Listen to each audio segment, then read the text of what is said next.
Hello, everyone. Welcome to Question Everything, a podcast all about learning from the successes and the failures of those who dared to, well, question everything. This podcast is part interview, part therapy, and part Price is Right. We have our own game board stacked with questions that'll make even the most successful CMOs sweat. I'm your host, Ashley Walters, CMO and partner at Curiosity. On today's episode, I sit down with Christine Guilfoyle, president of SeeHer, an organization backed by the ANA with a mission to achieve gender equality and drive business growth. Today, you'll learn the power of the SHEconomy and how CMOs can tap into it. Why, if you want to be a force for good, you also have to be a force for growth.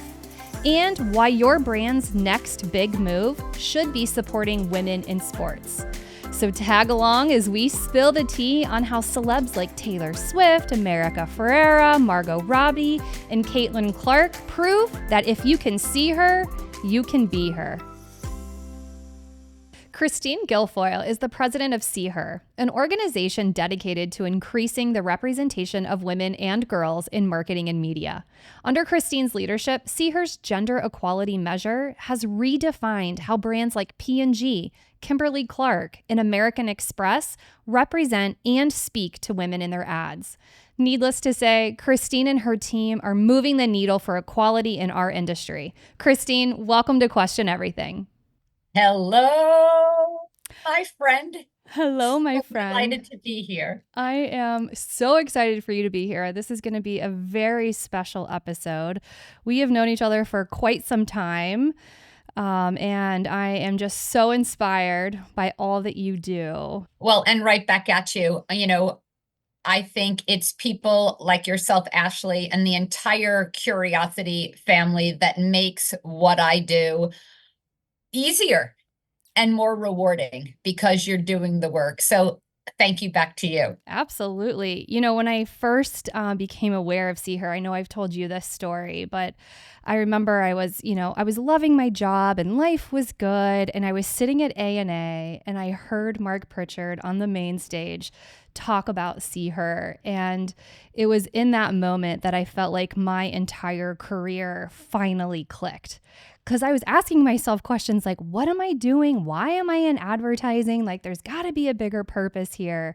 And after hearing him talk about SeeHer, I was like, that's it. I got to meet these people. I need to get involved. And it's been pretty incredible ever since. So thank you. Well, talk about a fantastic executive advisor and co-chair. I don't think that SeeHer nor the ANA could ask for a better business leader in their corner. So another little spill the tea moment. So when this episode airs in a couple of weeks, we will have just launched a big campaign for SeeHer. So I'm curious, how are people feeling about it internally? Are you excited? Ashley, I love that you're channeling Gen Z with spill the tea. Hilarious and good for you. We're thrilled. In the past, SeeHer has had, wonderful anthem videos and positioning pieces, on the power of the movement, but we have never had an ad campaign. So being able to partner with Curiosity on bringing this ad campaign to life at such a critical juncture, right? It'll be unveiled next late September, next week, at our member meeting, right in time for International Day of the Girl and for the release of this podcast. So the whole team could not be more thrilled. And frankly, I think it so perfectly captures the importance of women and girls, their buying potential, and why it matters so much for marketers to get it right. So I can't wait for you all to see it. Awesome. Well, we'll link to it since it'll be live and people can tell us what they think. So you know how this podcast works. We are going to pull up the game board. We have 12 super spicy questions for you. You don't know what's behind each of the numbers. And yet the power is all in your hands, my friend. So what number do you want to pick first? I'm going to pick 4. All right. Let's see what's behind number 4. So Yay. tell us about the SheConomy and how SeeHer is tapping into it. First, let me say that the SheConomy, or the power of women, the $30 trillion global number, of which women represent 85% of that buying power, has always existed, right? And I think that marketers and economists have talked about that, since they've been counting the beans. What has happened in the last, I would say, 12 to 18 months is truly this completely amplified cultural zeitgeist. Beyonce, Barbie, Taylor, women in sports, and how all of that has come at the right time in the right package and has allowed women and girls to show up with their pocketbooks wide open, and not just in buying a ticket to attend the event, the movie, the sport, or the concert, but all of the other consumer goods that surround those events, from airfare to hotel rooms to, outfits to identify them, to food and to beverage and beyond. And that SheConomy, in the case of Taylor Swift, has actually had to be stripped out of economist numbers in certain countries because it is influencing the inflation report. That is tremendous, and I couldn't be more thrilled that this is happening. That's power. Then it's powerful. Totally. That's great. I know, at least in our family, we've had many Taylor Swift birthday parties too. So Well, at least you haven't had to fly to a destination abroad for a more affordable opportunity than here in the States. But those stories are prevalent and super exciting. that's right. And you guys are at the forefront of that too, which is great. It's like the cash register is ringing. Get on board. Yeah, it's time. Exactly. All right, let's go back to the board. I will go to lucky 7. Lucky number 7.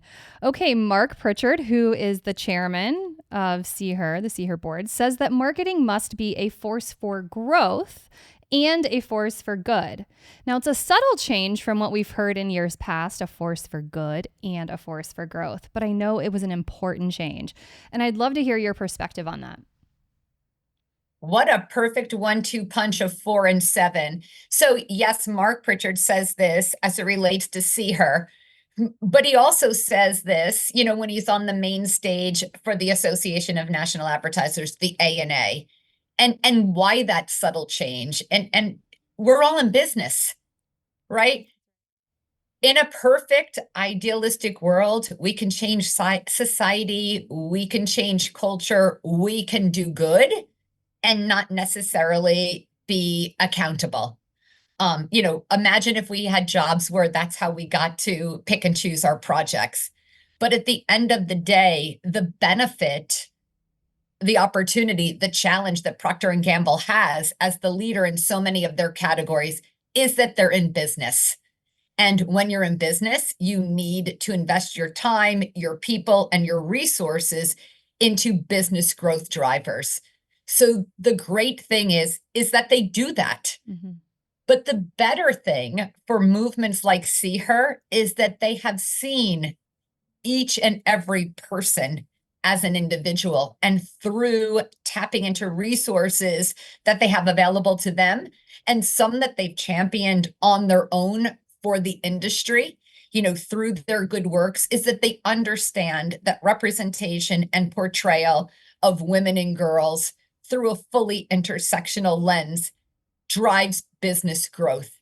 And by tapping into these markets that, of course, always through the insight, we're talking about Procter & Gamble here, but those insights have driven them to fully see her, to value her, and to have her feel seen, heard, and valued. And I think that wonderful juxtaposition that, of course, it is business, but they have the proof that inclusion absolutely allows the growth to come.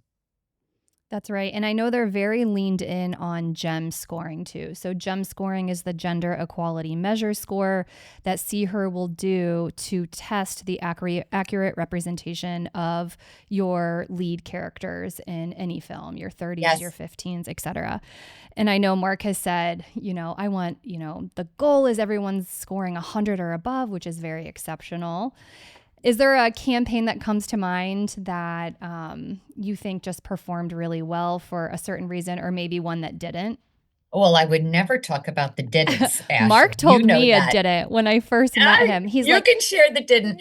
Listen, I think that the work that they did for the Olympics, and I'll highlight that particular work for Secret with the US rugby team. I mean, to me, that is boundary pushing, because ultimately it showed the female rugby team, which has a body type and or an ability in their craft that goes outside of what has been the expected norm. And it is because of their body of work that they're able to continue to push the envelope and be continuously inclusive. And as you know from your work there at Curiosity, it's like the more that you do, the more that you realize there is still left to do in the unpeeling of the onion. So I think that, that particular piece from Secret is terrific. And, their Olympic work for years has really embodied kind of that true emotional connection, you know, with those day-to-day products that just make the household perform at gold level standards. And every year they add a little bit more nuance across their product portfolio. And it's fantastic to sit on the sidelines and be able to watch that unfold. it is. And I imagine they've learned a lot over the years because they've been so leaned in to organizations like SeeHer, yet they continue to lean in. And I think you made a really good point. The work isn't over. There's still more work to be done. I think there's a misperception that people might have that, gender equality, Yeah. Women can vote, everything's equal, we're good. Yeah. But the sad truth is it's actually not true. It's so not true. And I so appreciate you bring that up. It's like, look, everyone has a lot of things on their to-do list. And we, as people and as an industry, we want to be able to check things off, right? Like that sense of accomplishment, I did it. But representing accurately 50% of the population is never a one and done situation. Consumers continue to demand more from brands and from content providers, and their expectations continue to grow and be more nuanced as the world is more intersectional. So this, for us and for Procter and Gamble and for Curiosity, I know is a 365 always on committed work stream. And listen, it would be fabulous at some point to say, I'm done. We can all check this off our list. Everyone's ad scores above the GEM benchmark, but we have a long way to go. That's right. We do. And that's why you guys are such good partners in that, because you provide so many resources to agencies and to brands to help us make big leaps, really, which I appreciate. And it's for the collective, right? Yeah. Like ultimately, with GEM launching very shortly after SeeHer launched, it was imperative to provide a metric to KPI success, right? If you're a marketer, you need to build in those accountability metrics. But we learn as much from our members and from the ANA as you all learn from us, right? It is this continuously all boats rising with the tides based upon the level of interaction and how the industry is leaned in. We couldn't do it without all of you. All right, back to the board. I'm going to go with number one. Number one. Okay. Well, look at that. So tell us a little bit about GEM score. And then, okay, P&G aside, I know we've talked about them. So maybe outside of P&G, is there a important or famous or one that you go to, a success story that always like comes to mind when you think about the power of GEM? Sure. So GEM, as we just talked about, the gender equality measurement launched at the end of 2016, beginning of 2017, is 4 easy questions, all getting to the representation, the portrayal, the respectful nature of the characters. And it's in market consumer testing where we ask men and women of all ages of those 4 simple questions. And we have since developed where we can boost the sample so we get an understanding of how Black, Hispanic, and API consumers view that piece of creative, ad creative, and content. The wonderful thing about testing for as long as we have is that we now have category benchmarks, and we've coded predictive themes and drivers. And the categories, as well as the predictive themes and drivers, do hold up globally. We have the ability to test in 14 different markets and do that testing in language. And ultimately, there are global markets where the GEM benchmark is actually higher than the US market. And going back to our earlier commentary, the US GEM benchmark has actually declined below 100, and that happened last year. Wow. It had exceeded 100 prior, and then, too many people had checked it off their list, and now we're looking to play catch up once again. I'll give you 2 examples of GEM scores. There's a very leaned in global cosmetic company that actually GEM tests voraciously, both through SeeHer as well as embedding the module into their own internal testing. And there was this particular piece of creative where they thought they had done everything right. And yet the score was not at the level that they had expected it to be, or they had, strove for that benchmark across their portfolio. And after a lot of careful analysis, what we found out is that in the foreground of the creative, behind the lead characters, there was a vignette that basically, in the question, is this a role model? That role model number was bringing the creative down because of that behind the scenes. And the learnings that we got from that is that we're also focused on that front of screen, right? Taking the insight, blending that into the creative and the voiceover and the music and, the casting and the wardrobe. And there was so much fixation in that front of camera that back of camera actually kind of was fogged over. I don't want to say glossed over. It was fogged over. The same level of attention wasn't placed there. And as a result, they made some tweaks and then they exceeded what their benchmark was. So I love that example because ultimately it takes someone who has leaned in, who has achieved their KPIs, and then was kind of thrown a little bit of a wrench in a particular piece of creative. And we hear often that, these bigger, multi-branded, strongly funded companies are at an advantage, right? Because of all of those nuance. And what I will say is that you have to start somewhere. Mm-hmm. And you really have to take the time and put in the work.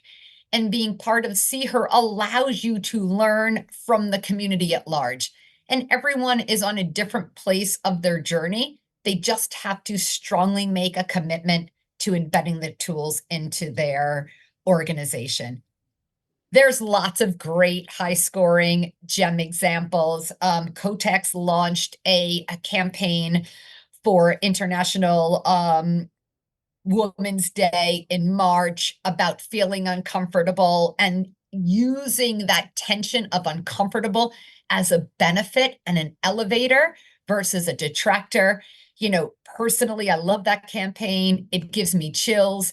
But I think there's everyday campaigns that show a modern family dynamic where the individuals with the family are operating in a way that feels modern and nuanced and elevated, that bring me as much joy as those spots that really are looking to quantumly change the conversation for women and girls.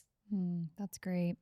And you've got how many pieces of creative have you tested now?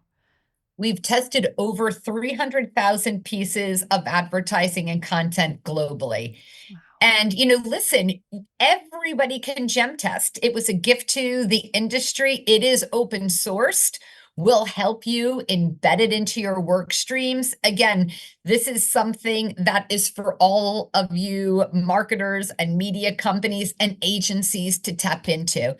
The benefits of testing with SeeHer through the GEM credits that you're allotted in membership is that you continue to build upon our database so that we're able to do the benchmarks, do the category norms, provide the predictive themes and drivers so that all of us can tap into that nuanced understanding in the research and analytics. And we talked about being a force for good and a force for growth. And I think the GEM very clearly demonstrates that, because the higher you score on GEM, the higher likelihood you have of increasing brand affinity, even sales. Like, there is proven research that shows higher GEM, higher rate of return of sales. That's absolutely right. We know in brand reputation, purchase intent, and call to action, high GEM scoring ads do better in those categories than non-benchmark reaching creative. But we also know, specifically in the CPG category, as you alluded to, for the last 4 years, we've been correlating with our partners at Circana sales lift. And through every demographic and multicultural deep dive, we know that a high GEM scoring ad drives sales lift between 5x and 10x. Hence, it's good for business and it's good for society. Oh, man, what CMO out there doesn't want that? Let's go. All exactly. Right. Back to the board. I'm going to do number 12. All right, number 12. I was hoping you would pick this one. Oh. Okay, so for our listeners who aren't watching this podcast, we have a beautiful photo on screen. And Chris, I just want you to explain this photo to our audience. Sure. So I think one of SeeHer's proudest moments every year is the SeeHer Award that we give with the CW as part of the Critics' Choice Awards. And this year was an extraordinary moment. We had the great pleasure of honoring America Ferrera for her role in Barbie. I believe her speech on what it's like to be a woman will go down in history as one of the most simple, although highly complicated monologues that a character could give on screen, that perfectly encapsulated how we as women feel. Mm-hmm. Icing on that cake was that Margot Robbie introduced America and the powerhouse that is Margot, with what her perseverance in getting Barbie produced at 33 years old, producing and starring in Barbie, a blockbuster financially in any way you want to measure it, and being able to have it be awarded so early in the award season. Tremendous.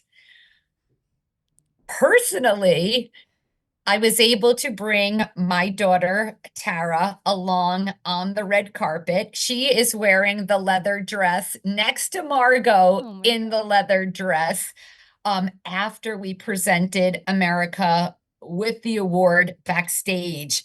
And as a young woman who is in our industry, to be able to experience an event like that.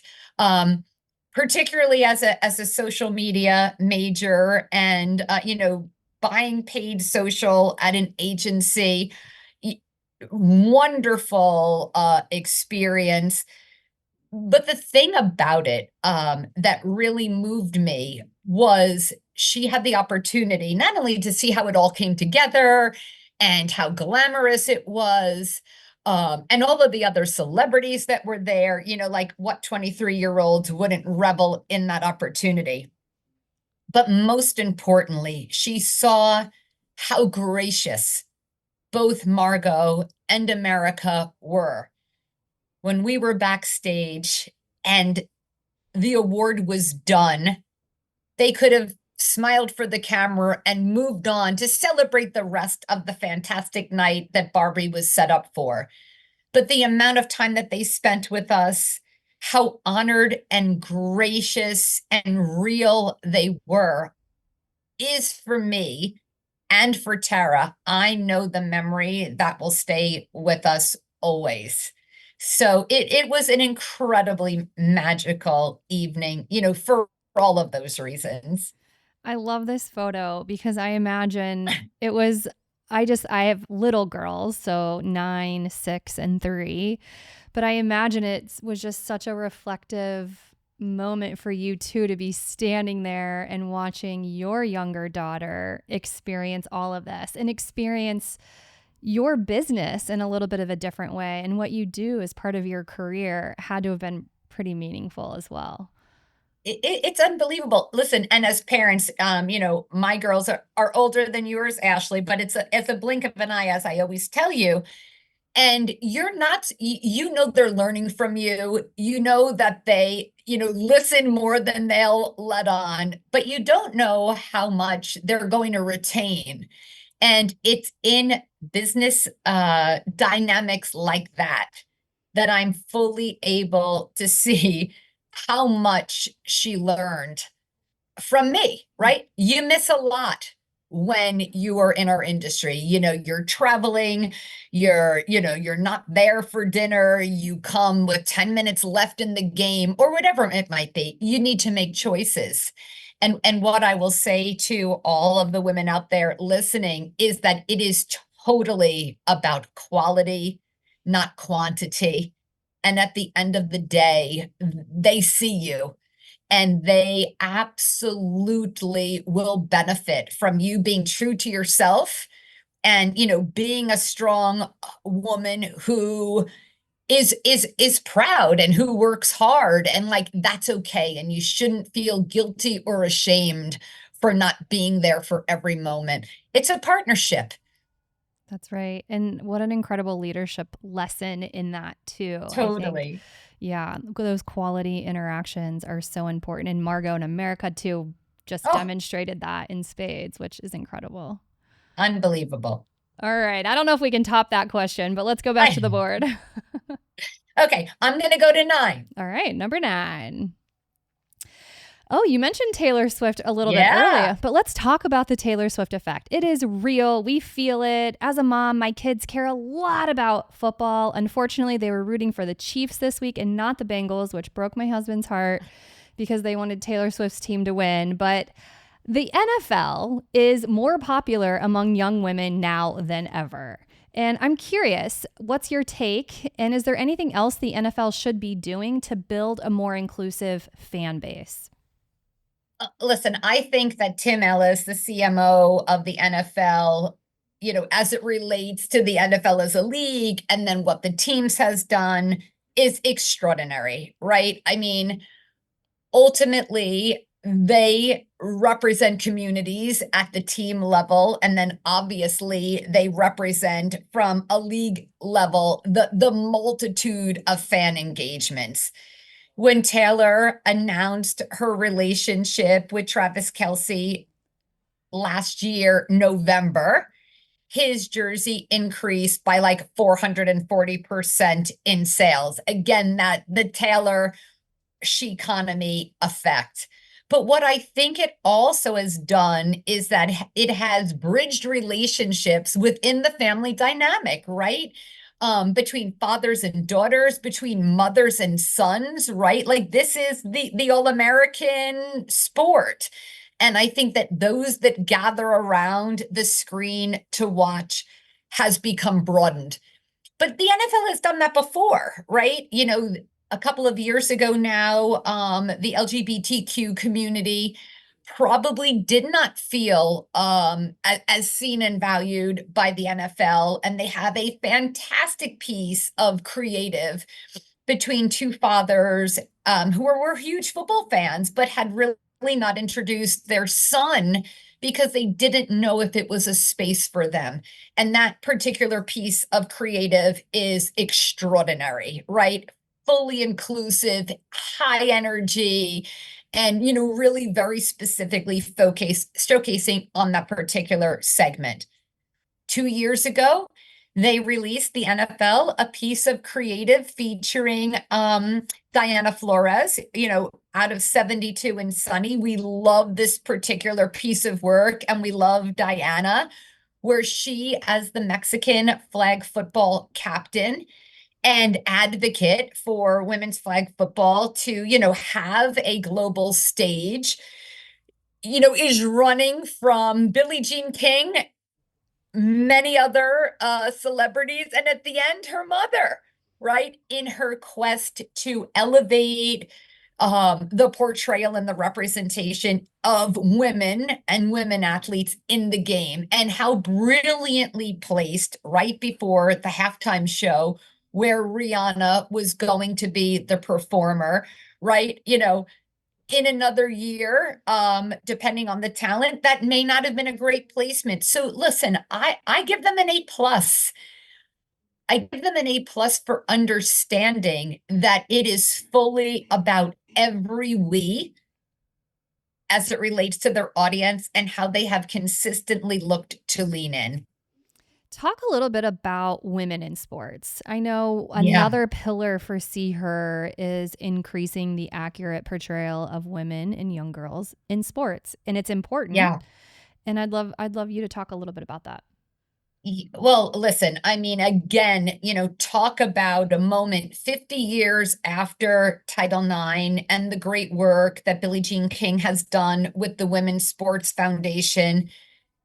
It actually seems like the momentum is accelerating, right? So not only is it in, who's showing up for these events, and we obviously can talk about the Olympics. If the American women were a country, they would have had the third highest medal count. If we're talking about the Women's World Cup and the national teams, that exist today, but had come before, athletes like Megan Rapinoe and Alex Morgan, who just retired, like their work in equal pay, in equal distribution, in equal sponsorship deals, raises it up towards that momentum. But I'll call out things like Nebraska women's volleyball, where the athletic director challenged the coach to dream big. And his dreaming big meant having a women's volleyball in the football stadium, which, by the way, does not sell out for football. And 90,000 plus attendees came for a women's volleyball game. With the NIL deals, with what college athletes are now able to do, the Caitlin Clark, Angel Reese effect coming out of the NCAA tournament into the WNBA, with voices like Dawn Staley highlighting and celebrating Caitlin and Angel and their barrier breaking performance, driving more viewership. It is just extraordinary, right? And marketers have this unbelievable opportunity that is cheaper by every metric of measurement to lean in, to support women's sports, the athlete, the team, the league, right? Lots of opportunities to be a force for growth. And, many of them, I would say, more than half of our marketer members have already been doing it and been doing it, not only in the United States, but globally. But the other half that either hasn't been doing it as long term or with the level of commitment, they all have their hand raised. And as a result of that, we're going to be doing a meeting at the ANA Masters of Marketing, open to all, setting the agenda for SeeHer in sports. What do we want to accomplish? What are the KPIs of success?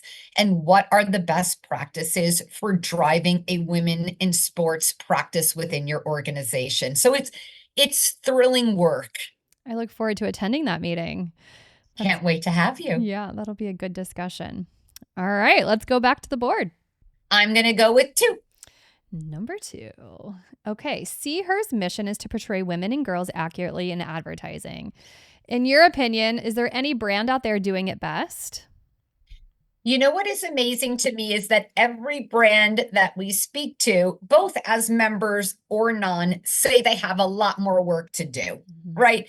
So I think that there is this humble admission that we're not done yet, right? But again, obviously our friends at Procter and Gamble, I give them a gold star. I mean, Unilever, starting with the Dove Real Women franchise that has now evolved for Dove and also spilled over into many of their other brands, consistently shows up and creates a dialogue, whether that's about tenacity for girls to stay in sports, because by the way, 96% of C-suite executives played a sport. So sports provides confidence and teamwork that then elevates girls to leadership positions so that there's diversity in the workforce, right? In one recent campaign. But they also tackle tough issues like body positivity, right? And the impacts that social media has on girls in a campaign that truly moves me in a way as I sit there, as a woman, the mother of daughters, a sister, a leader amongst women. There is hardly a woman or a girl that I know that does not have these feelings of I'm not enough. You're not enough leads me to L'Oreal, and their Viola Davis-led campaign where she stares so close up into the camera and says, "You're worth it." Right? It's these defining moments. But I have to tell you, there are folks like, and you mentioned American Express, but American Express and Goldman Sachs and MasterCard, right, who support women entrepreneurs and small businesses and use their marketing clout to elevate this kind of gig economy in a way that showcases that they are aware that the opportunities and the challenges are very different from women, right? So a category that you wouldn't necessarily think of. Automotive, another. Our friends at General Motors and Ford consistently leaned in and recognizing the power of not only showing through an insight how females influence the car buying decision, but also in the behind the work as engineers and designers addressing the needs that women have that are very different from men. And I'll highlight a non-SeeHer member in Volvo in basically creating, in the 90s, mind you, a crash test dummy that was anatomically more aligned with a woman's body, which had never been done before, right? Like, you stop to think about that statistic, that it wasn't until the 1990s that there was a crash test dummy that was woman-like, and all of those safety tests before have been performed on a male dummy. Right. Wow. So, it's across every category. I would be remiss if I didn't call out retailers, like Walmart and Target and CVS, who are so actively engaged with female consumers, the nuances of themselves, but also as the caregiver for, their family and their extended community. There is some incredible work that is out there from every category. Yeah, what I'm hearing you say is like no category is immune to this, or no category gets a pass. Every brand has a role in this and has to participate in whatever capacity, makes the most sense for them. But women are a part of nearly all buying decisions. Yeah. Yeah, exactly. It goes back to that That's right. that $30 trillion number and 85% of purchases. Like, it's not 85% of purchases that only a woman, uses or eats or buys, right? It's like they make those decisions in almost every incidence for everyone in the household, right? And, to me, those that get that right and like understand that insight, are those that are going to continue to raise their share, raise their profits, and ultimately stay employed, Yeah. right? As a brand and as a marketing organization, being able to deliver to the financial side in your company, there's job security in that. Mm-hmm. Yep. Yep. That's right. All right. I think we have time for one more. Ooh, then I'm going to go with 11. Okay. Number 11. So you spent decades in publishing Yeah. before becoming the president of SeeHer. And I'm just curious about your career journey. And was there a tipping point for you to make the leap to SeeHer? Listen, it's so funny that this is the last question, and I'm going to answer it, as I come up on my 5 years away from publishing, with my last 10 years of that time spent at the Meredith Corporation, now Dotdash Meredith. I had the opportunity to work on some of the most women-centric, biggest brands in the business, established brands like Better Homes and Gardens, and launch brands like Everyday with Rachel Ray, the Magnolia Journal, Chip and Joanna Gaines's magazine, All Recipes, so whether big or, and mighty, or new and sparkly, I had the great pleasure to do many of them. But like all good things, as you move up and the pyramid gets tighter and tighter at the top, I was a casualty of a downsizing in 2019. And, sometimes those things that happen are the best thing that ever happened in your life, right? I had a very, very stringent non-compete, and then COVID hit, and I knew that I needed to do something. My husband was not ready for me to be retired, married for life, but not for lunch. And it is an industry that I love, and obviously had a lot of time and equity in it. And coming to SeeHer and being able to pivot in an adjacent type of opportunity. And in the time that I've been here, I've been able to, go from being in membership segment to all of membership, and then as the president. And it is just such a great honor. And what I will say, it is through hard work, being, fair, concise, and consistent, and always being curious about what it is that you're learning, and your ability to always learn and do more. And, listen, it's the most fantastic second act that someone with my background could ever have been given the honor to have. So, yeah, out of one door closing, and abruptly closing, another, swung itself wide open. And I feel so honored for both sides of my career. I don't know if this one will last 30 years like the other one lasted, but frankly, there's still a lot of work to do, and I have a ton of energy to do it. Oh, thank you for sharing that. All right. Well, before I let you go, we have a little this or that rapid fire question that we'll do. So just a few little things that I know about you. So you just pick the one that kind of comes to mind first, okay? Yep. All right, here we go. Home and garden or cooking and baking? Cooking and baking. Kindle or audiobook? Neither. Like hard copy in your hands? I read over 50 books a year since 2019. Wow. And I just finished my 48th book last night of this year. So you're going to maybe beat your 50. I think so.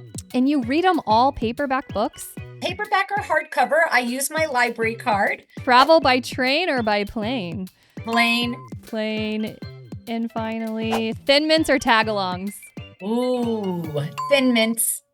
Frozen. Thin Mints. Awesome. All right. Well, Chris, this was incredible. You are an inspiration and have been for my entire career.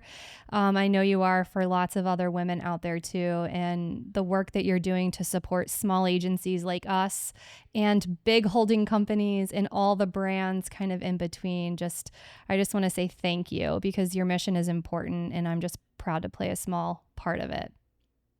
And as I said at the top of this, thank you. We couldn't do it without curiosity and without advocates like yourself, Ashley. And it is absolutely my pleasure. And this was so much fun. Good. How can our listeners get a hold of you? What's the best way? You can send an email to SeeHerInfo.com or cguilfoyle@ana.net. Or go to the SeeHer website, and there's a place for you to send an inquiry. Awesome. Thank you so much, Chris. Thank you.